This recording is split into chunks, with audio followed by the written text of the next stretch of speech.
Na inona moa avy nanao ambany izy zany Oh, mangovotra mihitsy Marco. mandiky lalaka You all right? lalaka. Oh, you good?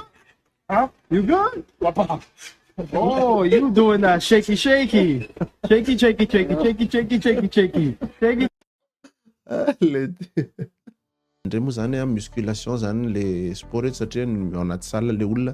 Musculation zao a hita izy ito a anisan'ny sport tena lafo koa izy a. Hita moa misy miteny mihitsy hoe sport ampanankarena, misy nefa miteny hoe sport tsisy atao fa arakarak'ilay fitondrana azy foana moa zany fa raha ataontsika hoe amin'ny normal zao a de kotrana zany a de olona manana tanjona mety hoe force tsy voatery hoe vatana foana fatokisa-tena na resaka fahasalaman'ny saina na fahasalaman'ny vatana mety hoe zay daholo zany mikotrana atao amin'ilay izy de rehefa ao anatin'izay zany ianao rehefa midika hoe musculation matetika ny sport rehetra de mila an'izay daholo fa matetika rehefa musculation de mila manamboatra sakafo kely.